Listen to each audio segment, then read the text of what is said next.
Sur un archipel isolé de tout, au large de l'Indonésie, les dragons de Komodo doivent relever un défi, assurer la survie de leur espèce.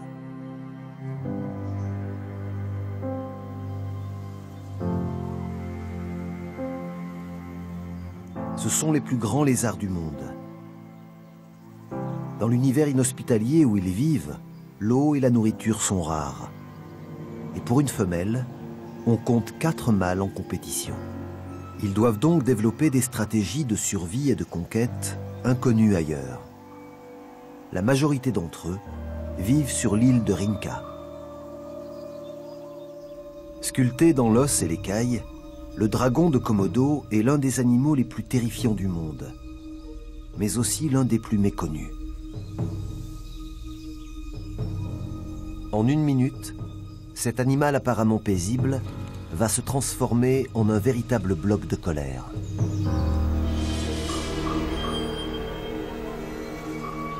Le grand reptile qui s'éveille, se réchauffe et s'étire est repu. Les colombes n'ont rien à craindre.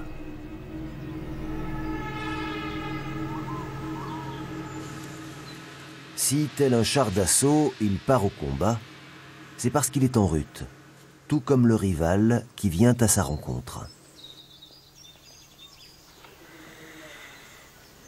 Chez les dragons de Komodo, on se sert de sa langue pour s'évaluer et pour défier ses ennemis.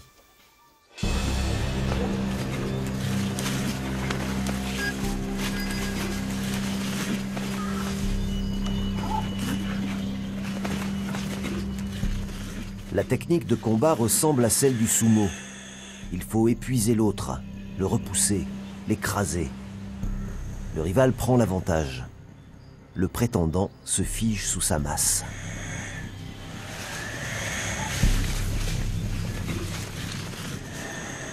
À la reprise, la situation du prétendant s'aggrave.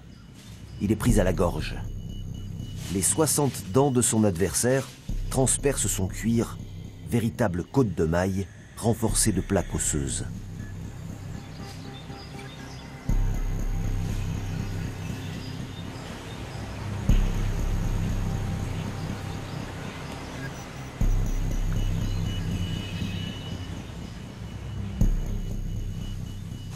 Le prétendant blessé reprend son souffle.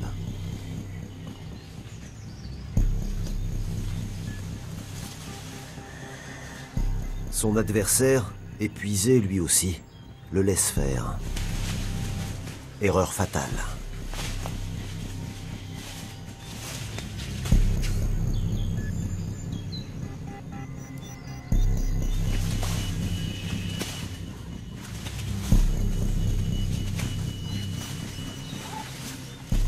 Celui qu'on croyait vaincu, le coup entaillé, redouble d'ardeur.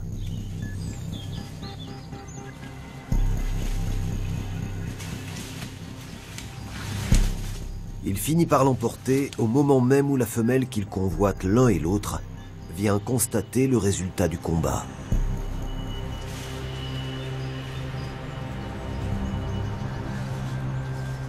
Le vaincu sauve la face en giflant le gagnant d'un coup de queue qui suffirait à tuer un jeune buffle.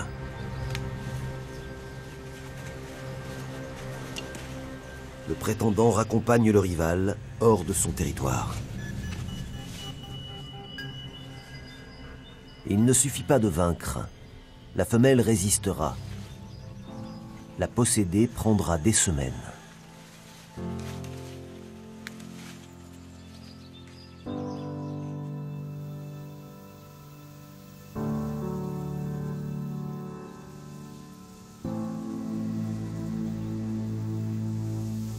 Ce dragon, un ancien âgé de presque 50 ans, peut supporter la chaleur du mois de mai. La température dépasse 35 degrés. Des vents secs, venus d'Australie, assèchent l'archipel. Il peut se contenter d'un repas par mois, mais l'eau lui est indispensable.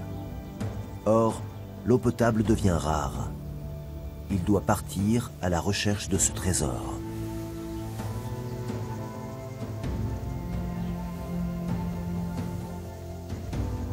Les dragons vivent dans un paysage de savane qui s'étend entre la mer et le flanc des collines. L'eau y a ruisselé entre novembre et mars, époque des vents de mousson. Mais il n'en reste presque plus rien.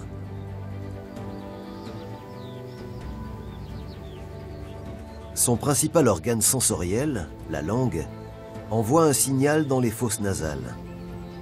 Il y a soudain des traces d'humidité dans l'air.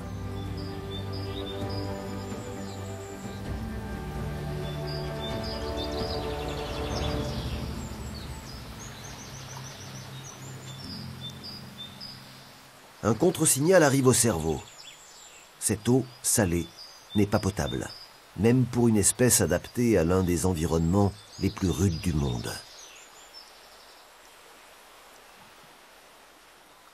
Sans le savoir, l'ancêtre est passé tout près de ce qu'il recherchait. L'une des seules mares encore pleines en cette saison.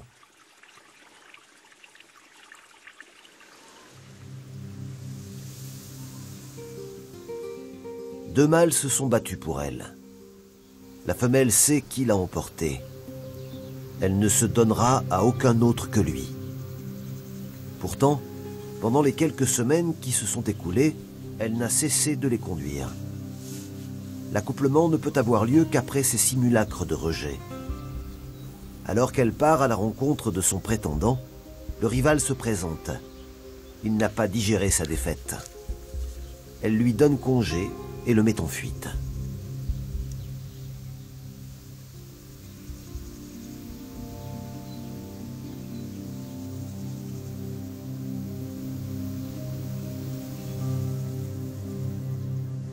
Non loin de là, le prétendant attend que son heure vienne.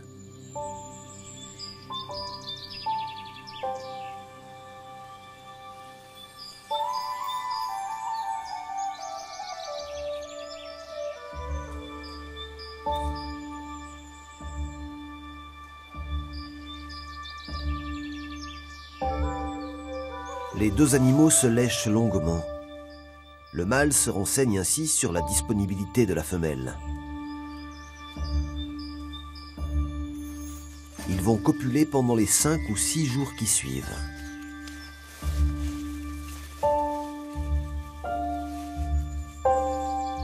Le mâle tente d'introduire l'un de ses deux hémipénis dans le cloaque de la femelle, cet orifice unique où aboutissent les conduits urinaires, digestifs et génitales. Il échoue. Il ne faut pas aller trop vite.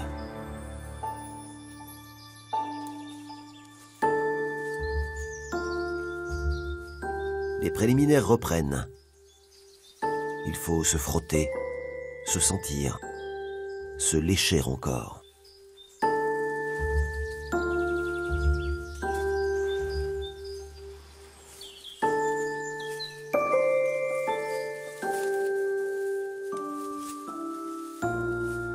Le mâle trouve enfin sa position.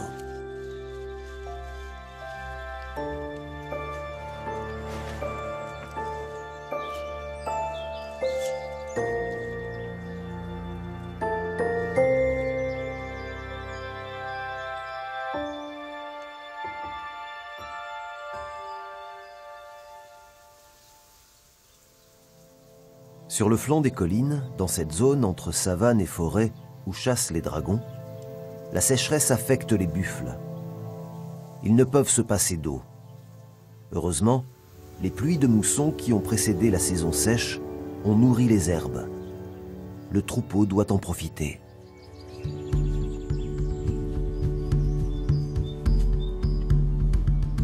Le plus souvent charognards, les dragons se contentent de carcasses dont ils nettoient le paysage. Mais à l'occasion, ils se transforment en prédateurs.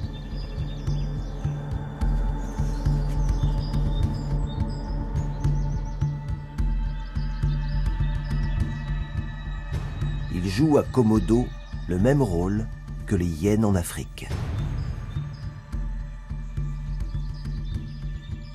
Un jeune chasseur inexpérimenté a repéré un buffle. Celui-ci s'est isolé du troupeau pour se diriger vers une mare où stagne encore une grande quantité d'eau. Son odeur permet au chasseur de suivre chacun de ses pas. Le buffle se prélasse et ne voit pas arriver le dragon. Le jeune reptile a mordu la patte du buffle, mais il ne pèse pas lourd face à un tel adversaire. Le buffle se redresse, il n'a presque rien senti. On pourrait le croire chanceux. On aurait peut-être tort d'aller si vite.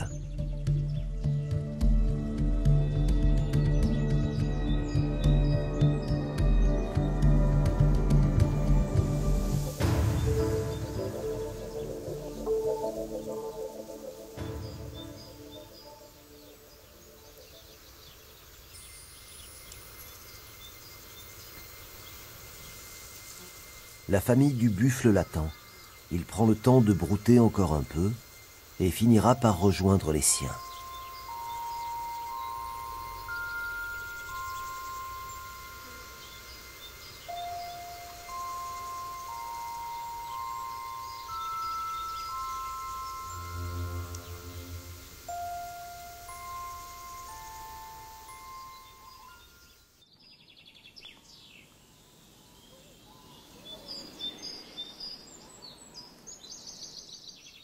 La femelle dragon est prête à donner la vie à une nouvelle génération.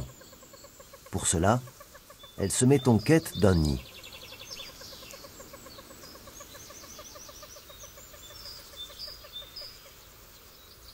De grands oiseaux industrieux, les mégapodes, creusent les leurs au fond d'immenses galeries. La femelle dragon se frotte sur la terre que les mégapodes ont ameublie. Si ces derniers peuvent pondre leurs œufs au fond de ces galeries, elle pourra en faire autant.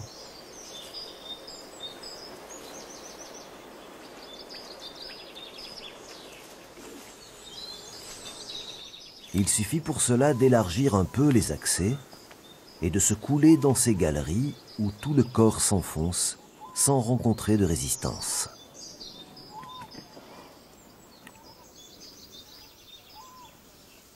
Les mégapodes dépités assistent à la vandalisation de leur œuvre.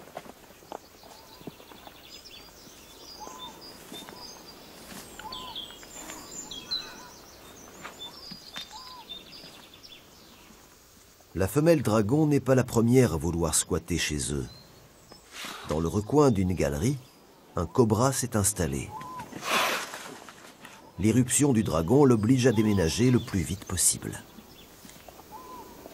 La femelle s'est tout entière enfoncée dans le tunnel. Le temps passe. Elle peut y rester plusieurs heures.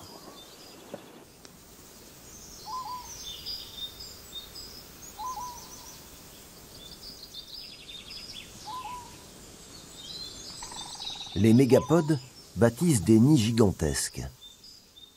Ils amassent la terre et la végétation décomposée pour en faire des monticules de plusieurs mètres de large. Ils creusent ensuite dans ces tumulus des tunnels où la température, 29 degrés centigrades, sera idéale pour la couvaison. Le mâle, aussi bien que la femelle, se livre à ces travaux de terrassement.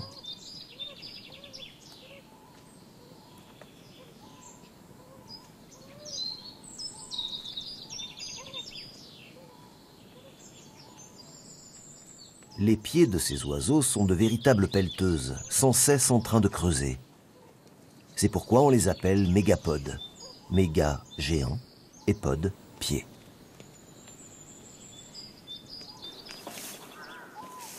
La femelle émerge enfin, épuisée, après avoir accompli ce que la nature attendait d'elle, déposer une vingtaine d'œufs au plus profond du nid.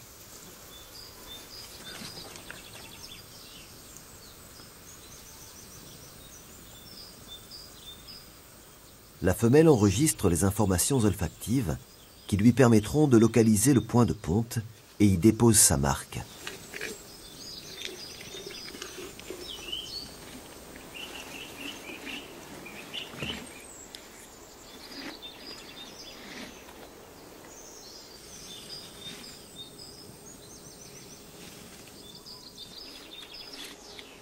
La couvaison se fera en son absence, mais il lui arrivera parfois de venir patrouiller dans les environs, comme pour s'assurer que personne ne s'attaque à son nid.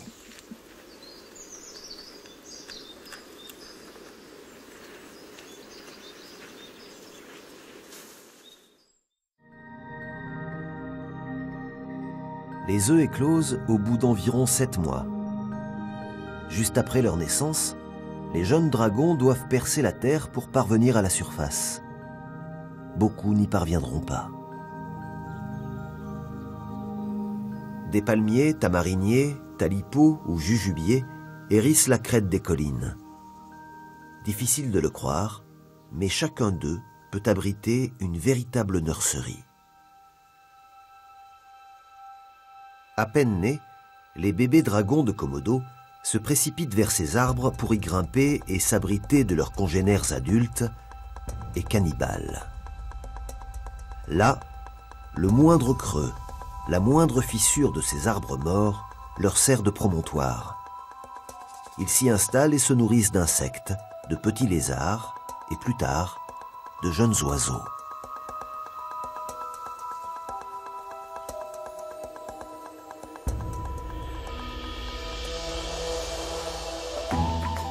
Il arrive qu'un jeune adulte découvre sur l'un de ces arbres un fabuleux garde-manger.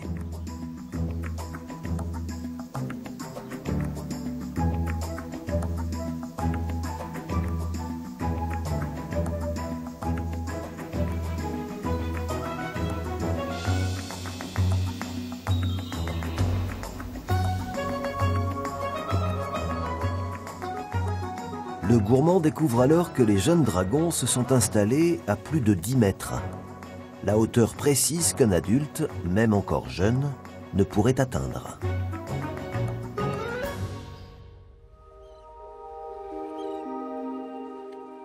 Il en est ainsi depuis que les dragons peuplent les îles de Rinca, Komodo et Padar, qui constituent le parc national de Komodo.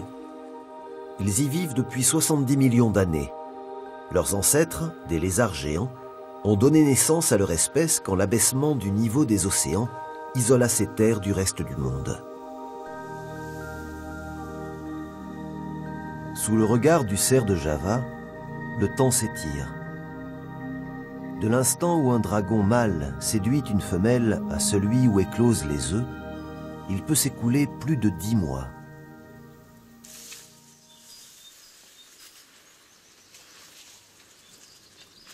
Le plus vieux des dragons n'a pas renoncé à se reproduire. Il cherche une compagne. Il suit une trace olfactive qui passe par ce nid. Son éruption fait fuir les mégapodes. Une femelle est passée par là, pour y pondre ses œufs, ou pour envisager de le faire. Beaucoup d'entre elles opèrent ainsi, comme on visite un appartement témoin avant de s'y installer.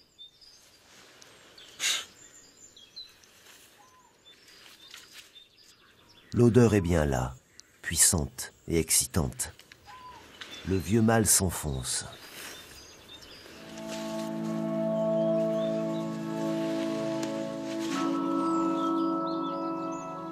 Il déguste les odeurs de la femelle à plein naseau, mais ne trouve personne.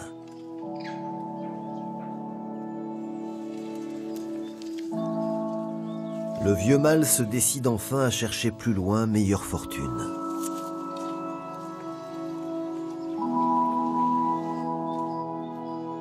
Les mégapodes, soulagés, reviennent travailler sur leur chantier tandis que le vieux mâle solitaire se contente de laisser là la marque de son passage.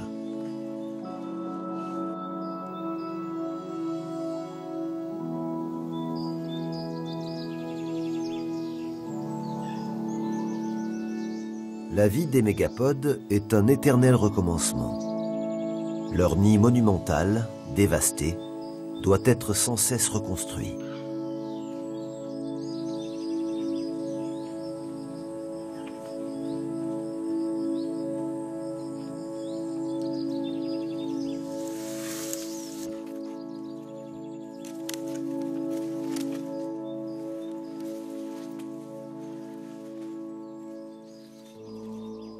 Le vieux dragon reprend sa route.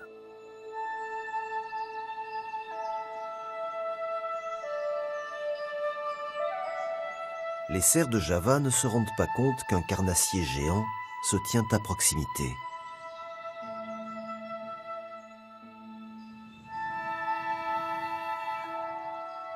Les sangliers qui fouissent le sol partagent leur inconscience.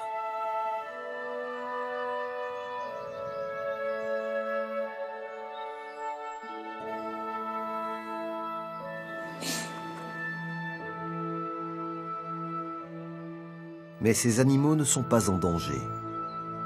Le vieux dragon n'a qu'un objectif, trouver une femelle.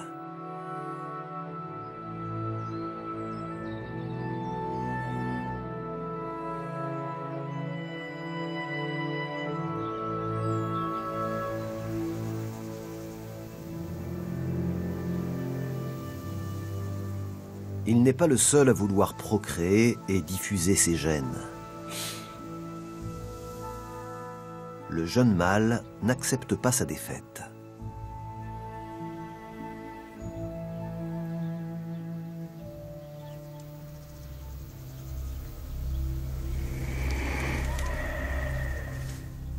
La femelle l'accueille par des sifflements de mauvais augure.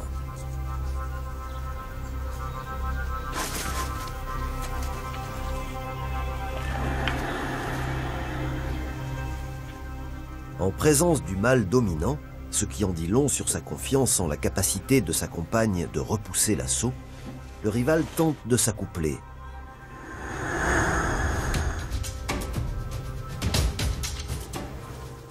Il voudrait que la femelle se place en position favorable. Qu'il la force ou qu'il la lèche, rien n'y fait. Elle s'y refuse.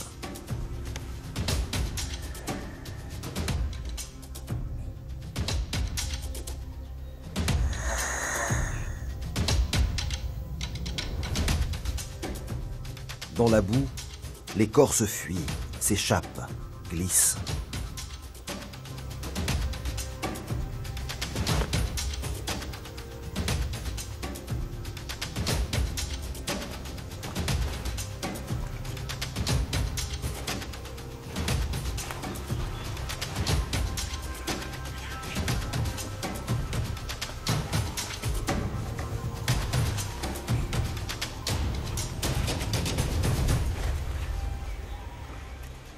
Le rival finit par assurer sa prise sur le corps de la femelle, mais ce combat l'a épuisée. Quant à elle, sa posture bloque tout accès à son cloaque.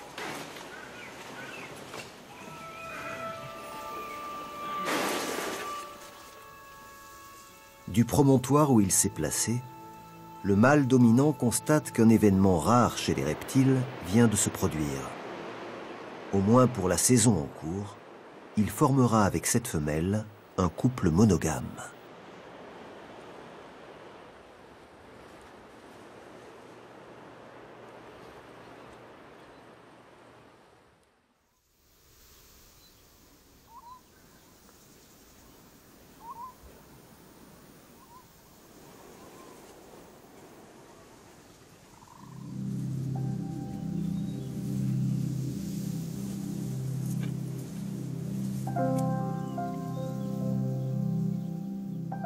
Sa quête infructueuse a creusé l'appétit de l'ancêtre. Il se met cette fois à la recherche de nourriture.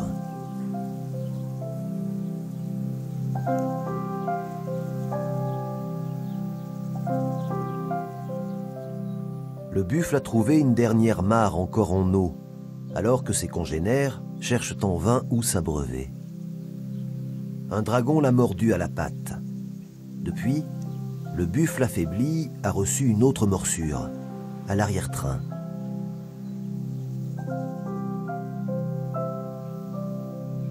Le dragon a reniflé l'odeur de sang et de lymphe qui marque la trace du blessé.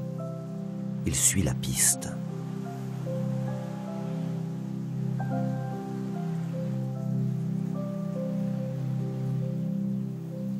Le buffle remarque qu'on le traque, mais il n'a plus l'énergie de rejoindre son troupeau.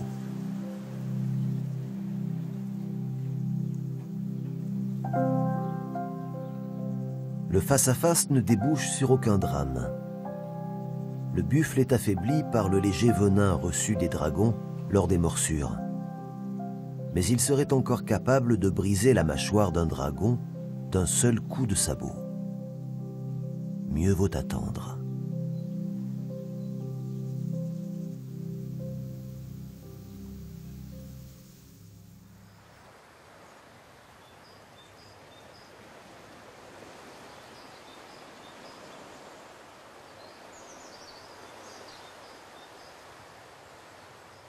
Du sommet des collines aux mangroves qui frangent les îles, les dragons sont le prédateur suprême. Les macaques crabiers aiment cette zone où l'eau salée envahit les terres, parce qu'elle est riche en nourriture, mais aussi parce que les racines des arbres se dénudent à marée basse. Entrecroisées, elles forment des barrières sur lesquelles les reptiles géants ne peuvent se mouvoir aussi vite qu'à terre. Il arrive cependant qu'un dragon s'y aventure, provoquant la fuite des macaques qui les redoutent.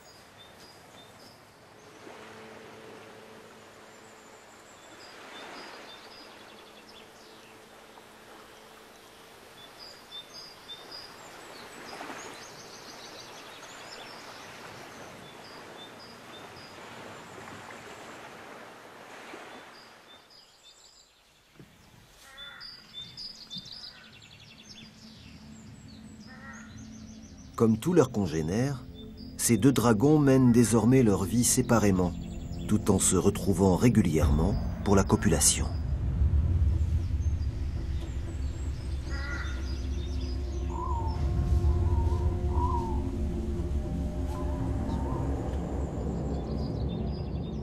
Le rival traîne toujours autour des deux amants. Sa présence et ses prétentions deviennent intolérables.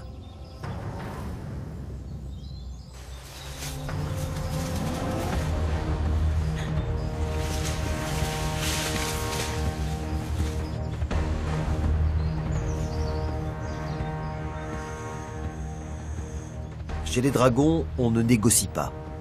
On passe quelques instants, par échange d'informations olfactives collectées à grands coups de langue, à se déclarer la guerre.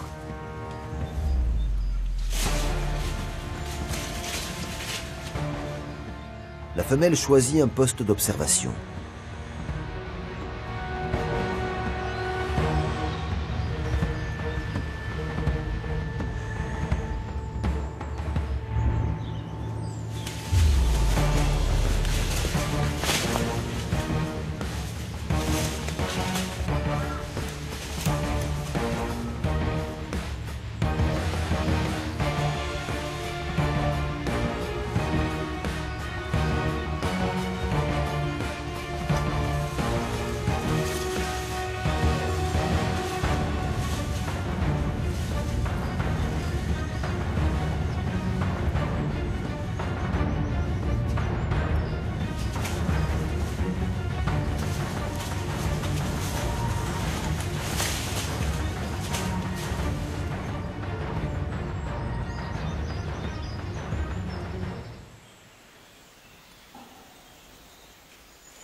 Le grand mâle, fort de sa légitimité, l'emporte au bout de quelques instants. La femelle vient le rejoindre.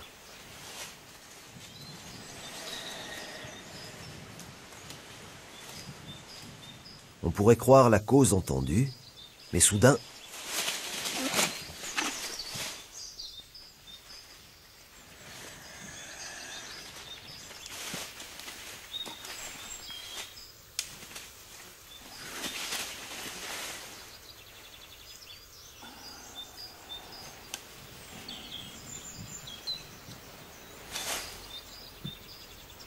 de nouveau, la bataille semble terminée.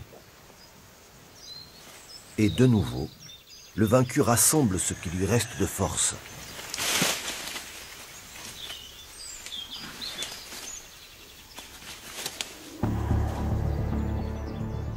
Le vaincu expose son ventre, ce qui signifie sa défaite finale et irrémédiable, puisque le vainqueur pourrait lui crever le ventre et le dévorer.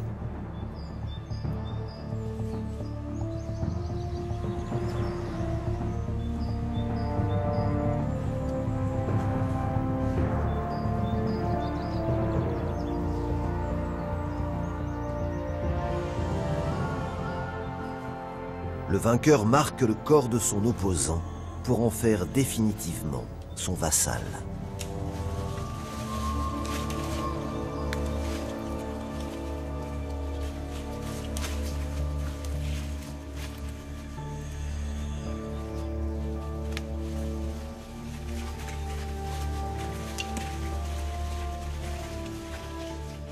Il n'y a plus de doute. plus personne ne viendra importuner la femelle ou tenter de gagner ses faveurs.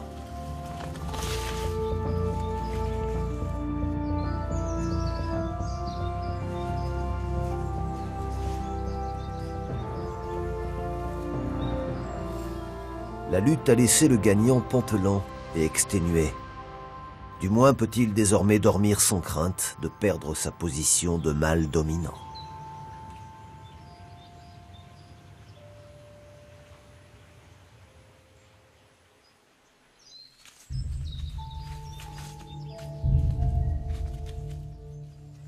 Le vieux dragon suit obstinément, sans se presser, la trace du buffle blessé.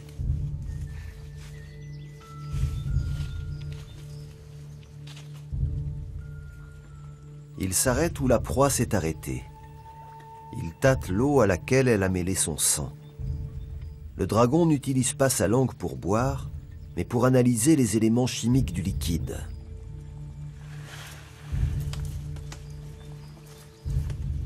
Il n'y a pas de doute. Le buffle est bien passé par cette mare avant de poursuivre son chemin.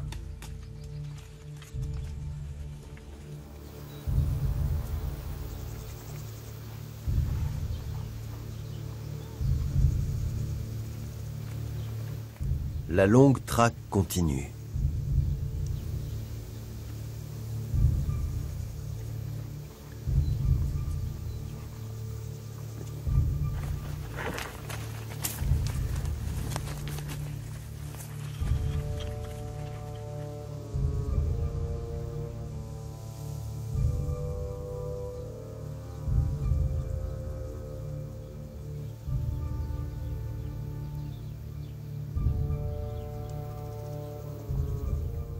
Cependant, il est déjà tard. Le soleil se couchera bientôt, révélant la terrible faiblesse du vieux dragon. La fraîcheur du soir et de la nuit va refroidir son sang.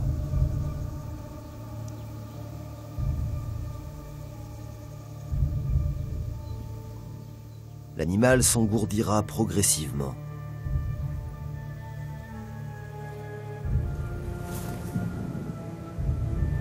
Cela le mettra à la merci de dragons cannibales plus jeunes et mieux à même de conserver plus longtemps leur énergie.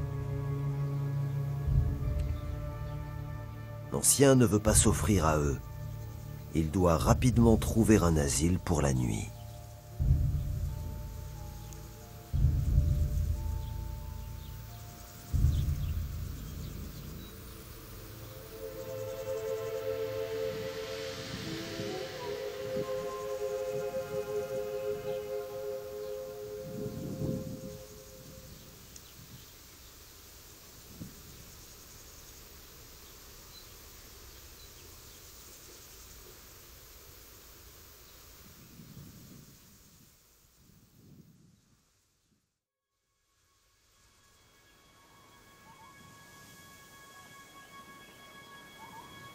La nuit n'a pas été paisible pour tous.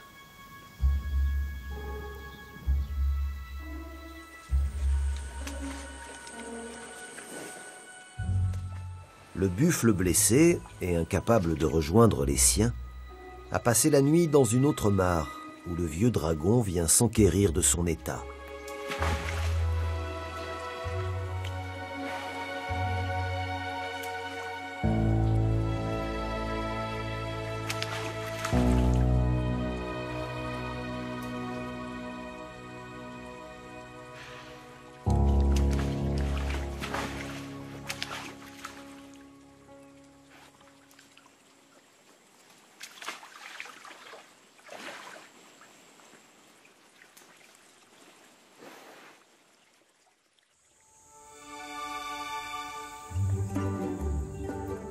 Les jeunes dragons continuent de mener leur vie arboricole. Parfois, un très jeune adolescent, à peine plus grand qu'eux, monte à l'assaut de ces proies qu'on pourrait croire faciles.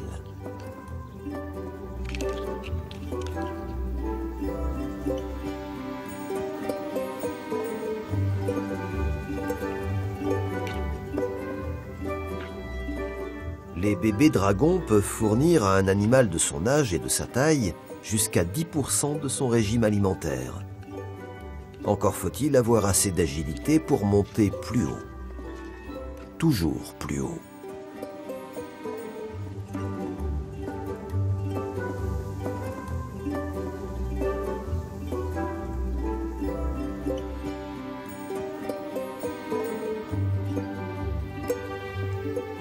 Le dragon se retrouve à la limite de ses capacités de grimpeur.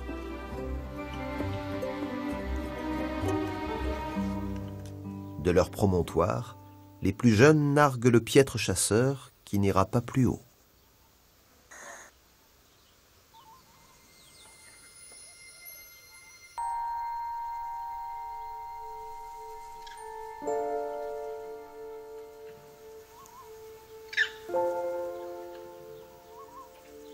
Attiré par l'odeur, le dragon mâle arrive sur la prairie où le mâle dominant des macaques est mort pendant la nuit.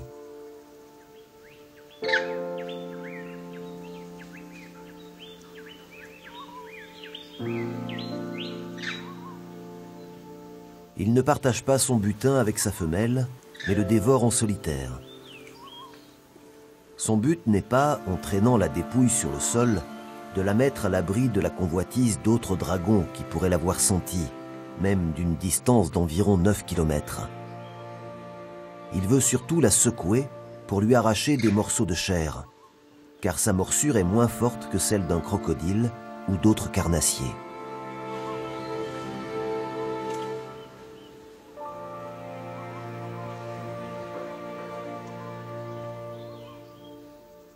Une fine peau, prolongement des gencives, recouvre les dents du dragon et se perce à chaque morsure.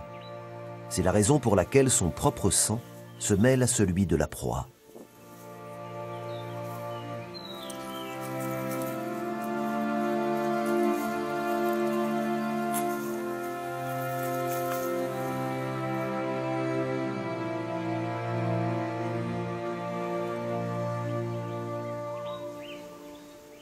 Il n'y a plus de risque pour les autres singes, car un seul repas suffit au dragon chaque mois.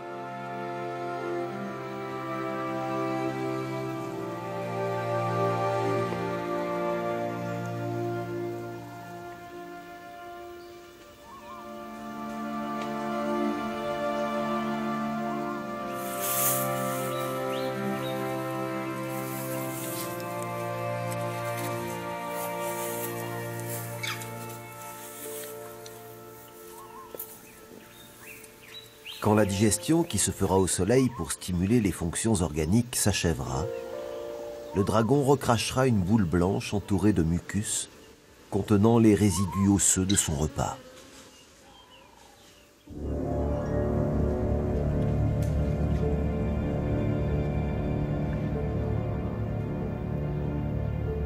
Il faut plusieurs jours au dragon mâle pour digérer le corps du grand singe adulte. Entre-temps, il se contente de faire chauffer sa peau au soleil, une peau incrustée de matière osseuse dont les reliefs donnent au soleil davantage de prise.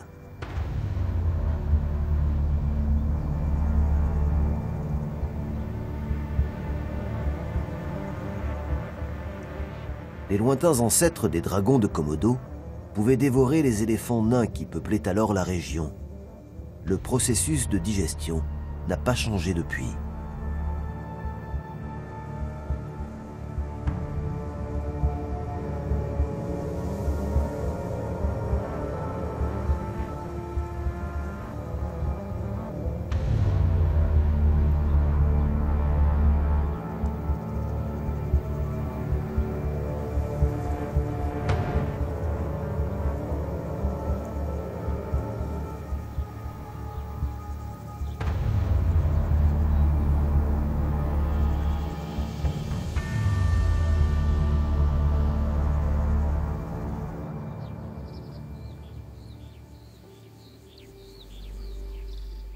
Après une année complète, les plus jeunes dragons finissent par descendre de leur arbre et font leur première sortie.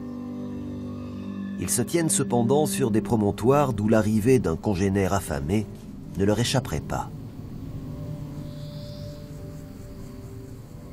La tactique de survie consiste alors à demeurer immobile et à se tenir contre le vent.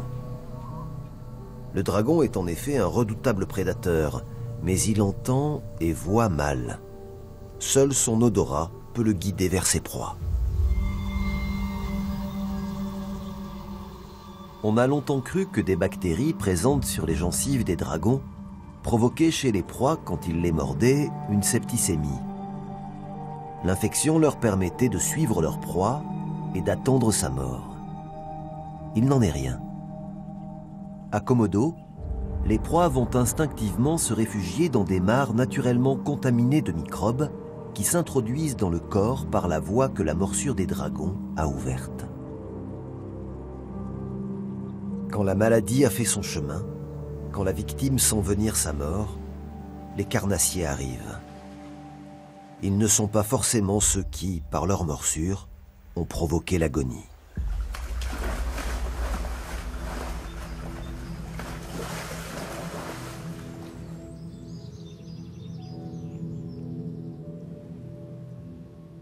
La morsure des dragons injecte dans la plaie un anticoagulant qui favorise l'hémorragie.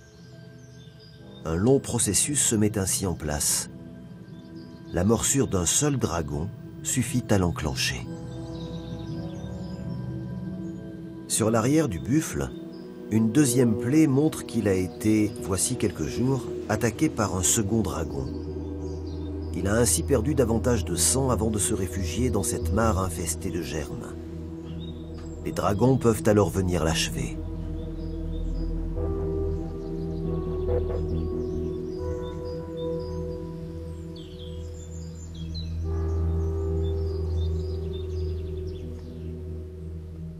Le premier dragon s'y essaie.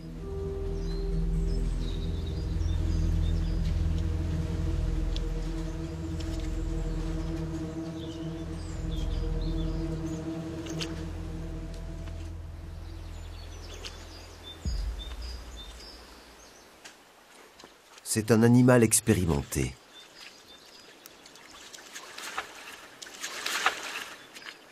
Il comprend vite que l'heure n'est pas encore venue et que le buffle a encore assez de force pour lui briser la mâchoire. Un adolescent qui a assisté à toute la scène se sent plus audacieux que lui.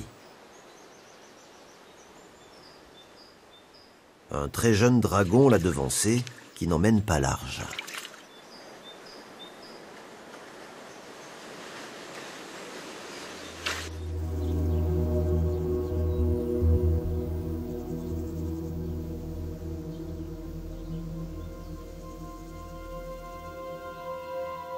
Le troupeau de buffles ne s'est pas éloigné. À Komodo, les dragons et les buffles s'affrontent depuis toujours. Ces derniers éliminent les individus les plus faibles, les malades, les inadaptés à la dure vie de l'archipel, ceux qui ne peuvent supporter les températures souvent supérieures à 43 degrés, ni le manque de nourriture à la saison sèche.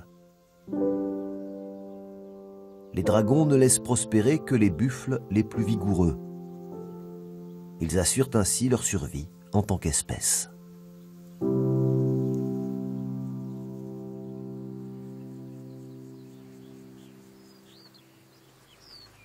Le buffle s'affaiblit d'heure en heure.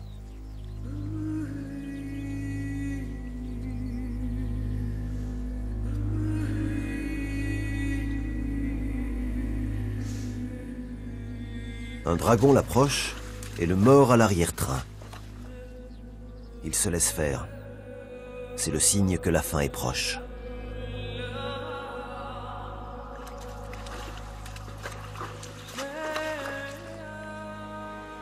Plusieurs dragons arrivent. Ils n'ont plus à attendre par sécurité que quelques heures.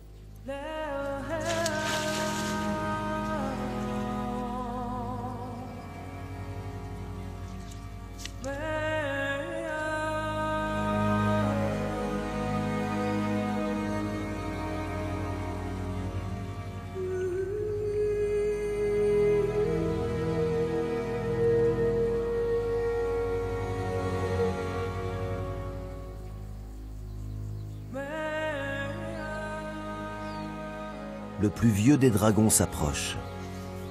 C'est lui qui va donner le coup de grâce.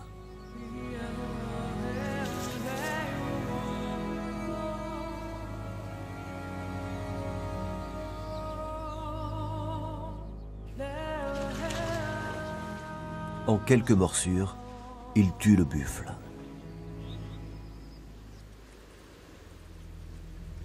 On aurait tort de croire dévastateur l'appétit des dragons. Un dragon de grande taille mange 165 kg de viande chaque année. Un loup d'une taille inférieure de moitié en consomme 1230 kg. Pour un buffle, un cerf ou un cochon sauvage, mieux vaut avoir les dragons pour ennemis qu'une meute de loups, de hyènes ou de guépards.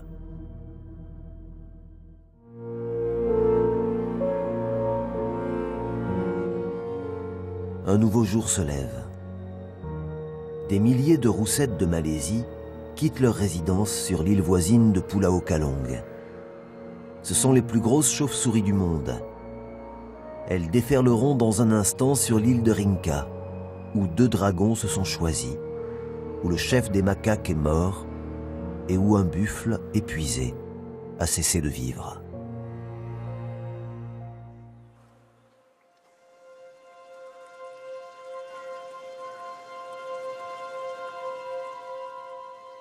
De la carcasse du buffle, en 2 jours à peine, il ne reste que le squelette, la tête et quelques lambeaux de chair qui commencent à sécher.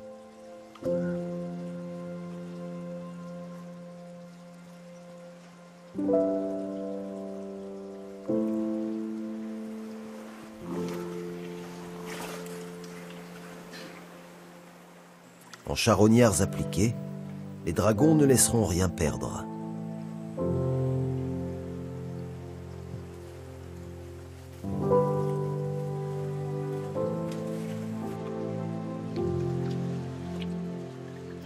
C'est au tour des plus jeunes de venir se restaurer. Les grands mâles sont repus.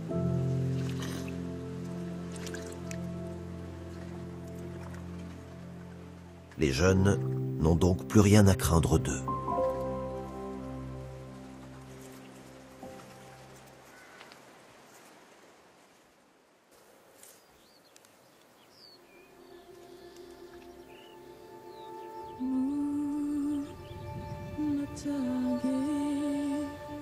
Depuis leur première rencontre, 1 an a passé. Le grand mâle n'est plus le prétendant de la jeune femelle, mais son compagnon légitime.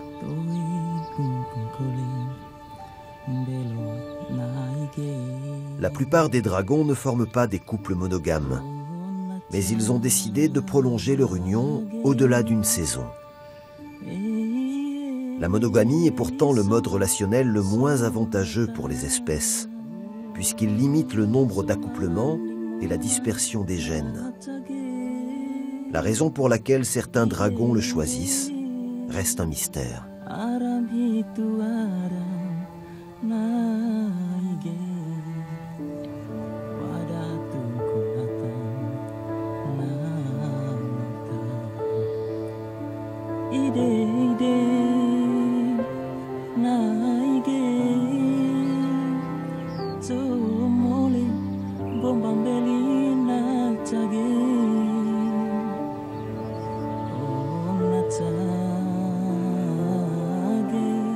Les dragons de Komodo, espèces déjà vulnérables, n'ont été découverts par les hommes qu'en 1910. Ce qu'on sait d'eux n'est rien au regard de ce qu'on ignore. Il faudra encore de nombreuses années pour percer tous les mystères de leur comportement.